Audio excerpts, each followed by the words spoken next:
Hello, and welcome back to my channel. This is Reality with Diva D. How you doing? Now I'm just minding my business, and then some pipe hot tea came across my desk, and I was getting ready to do my the Real Housewives of Atlanta recap. It ain't much to it. I might be able to just go ahead and do it after this one, as a matter of fact. But anyway, so I was minding my own business, and let me get some sad news out the way first. Ananda Lewis, famed VJ, Teen Summit host of her own TV show, passed away of breast cancer. And I just wanted to say, on my own threads, it's this girl was like on threads, and she responded to, me giving a shout out to her passing away and sending condolences. And she said, well, she did it to herself. And I was like, that's kind of harsh.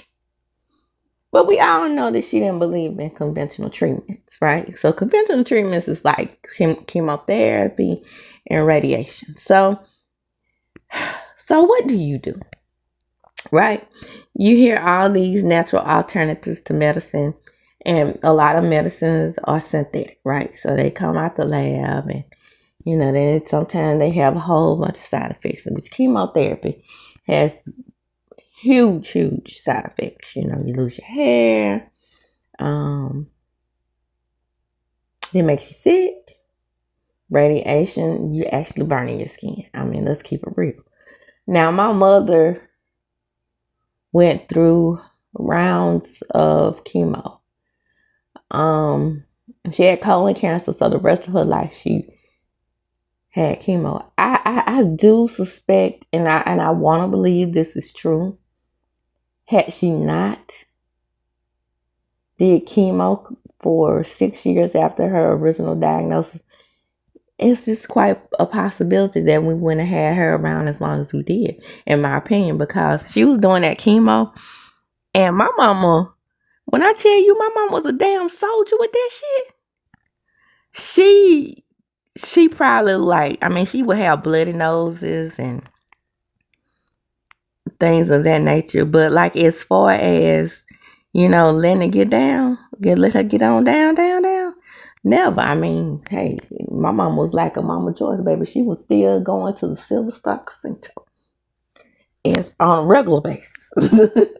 She had that damn jetpack hooked to her side, and down 15 she went. But so I just thought about it, and then I said, well, you can't. With Steve Jobs, he also did. He refused chemo. So, I mean, you never know. So, and then I got a friend whose aunt is battling breast cancer. So I got her opinion on it because we was talking about Ananda. And I asked her what she thought about it. And she's like, well, I believe in the non-conventional treatments, or what they call non-conventional treatments for some reason, is the natural homeopathic therapies and things like that. But I said I think I would do in conjunction with. And she said that's what her aunt does. She says her aunt doesn't, eat any salt, processed foods, things like that. But she does take a chemo.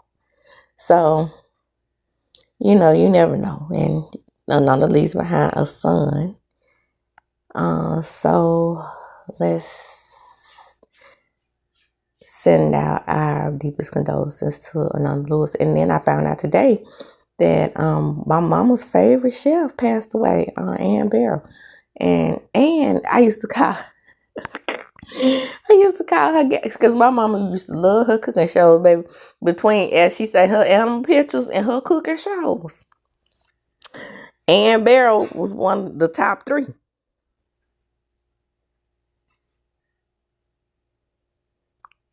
Ann Barrow, Bobby Flay, and Guy Fieri. Guy and Ann were twins. I used to say, Mommy, what you watching? And she be, Mom, I'm watching Ann. I say, Ann? Who is Ann? You mean Guy's twin?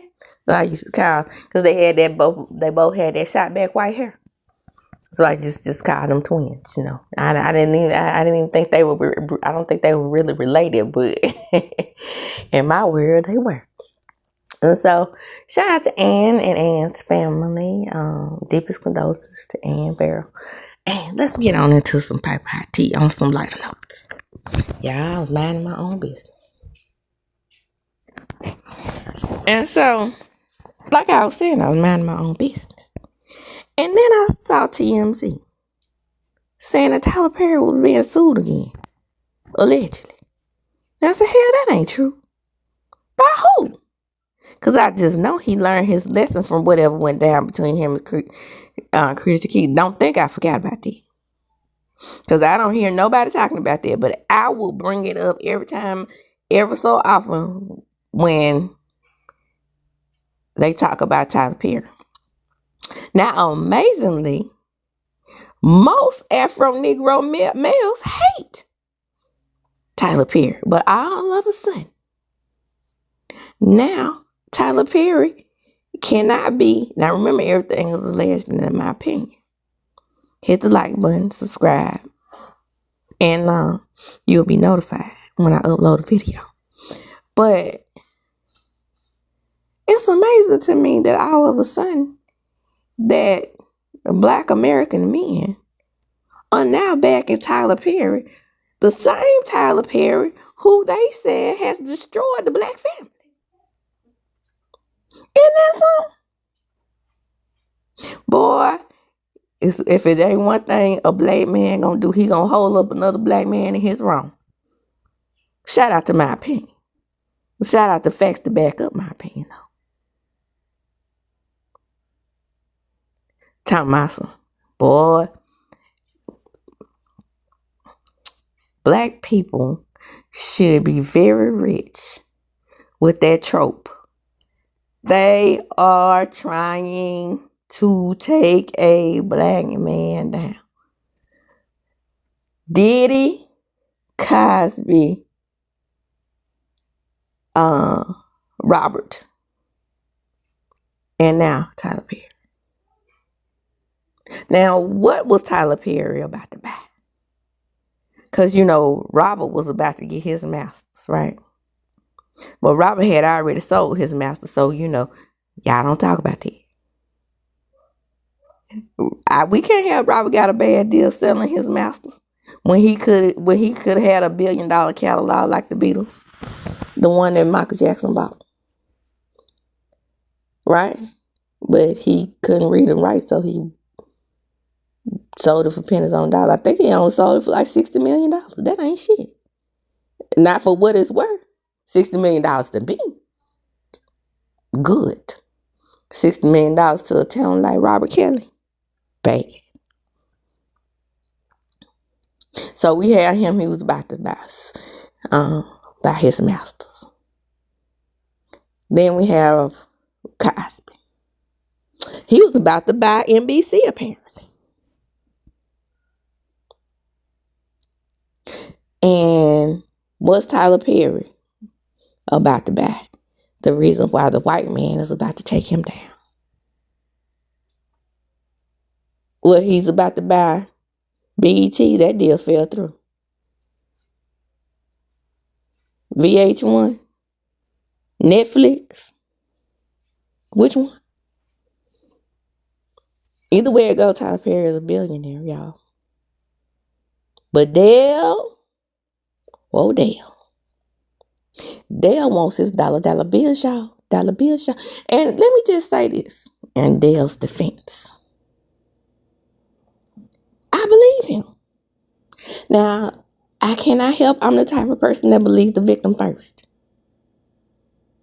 I'm not one of those people that's out there that say that they're trying to take down a Black man, because it was so many people that said the same thing when Christy Keys came out. And Christy Keys, this was black on it. Black on black crime. Now that Derek, what's his real name?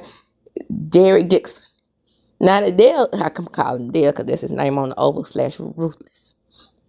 Now that Dale's out here telling the truth, telling his truth with those inappropriate texts. Yeah, he got the text messages. What about that? Still trying to take down a black man? Y'all, when people get in these types of positions, especially in Hollywood, they start to get sloppy. But he is suing him for $260 million over a $400,000 salary. Now the math ain't math.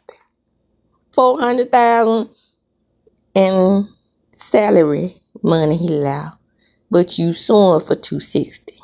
Now let me explain that, y'all.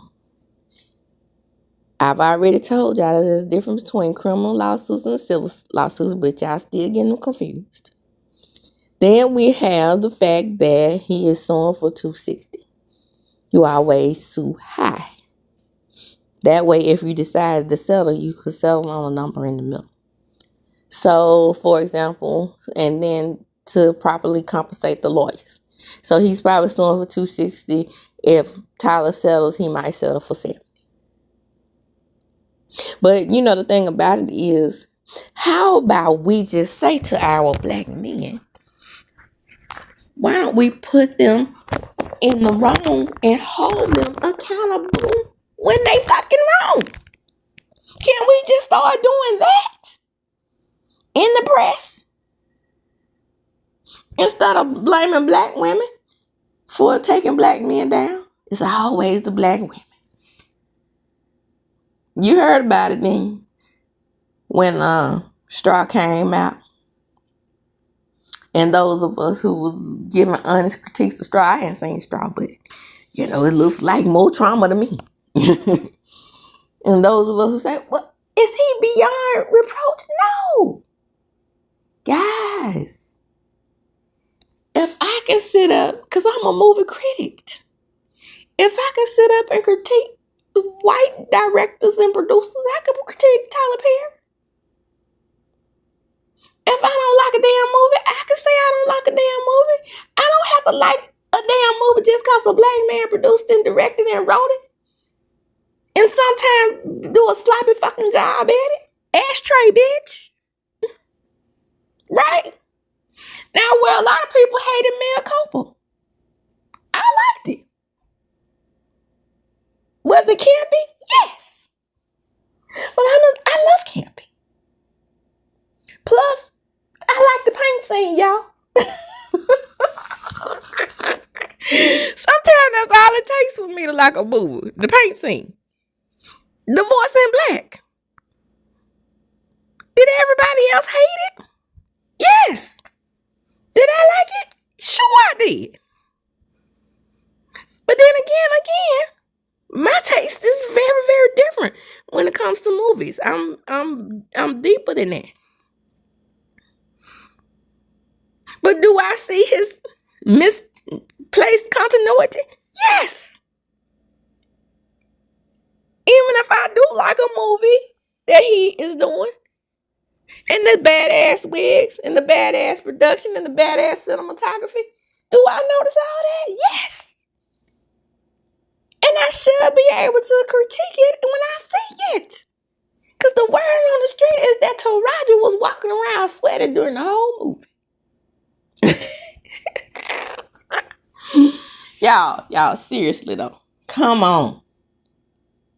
Y'all don't suspect that he could have been touching up on Dale? Touch it, feeling the privacy, touch it. Y'all don't think he was touching on Dale?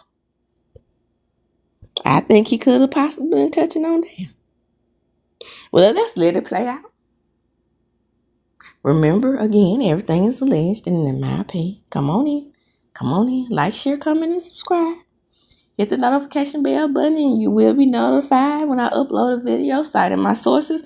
I got most of my information about Dale, aka Derek DIXON, from TMZ, People Magazine, E! Online, Entertainment Tonight. All the major entertainment news sources is reporting it. So, hey, blame them. I'm minding my own business. As I do when I close, I'm going to chunk them up. Deuces.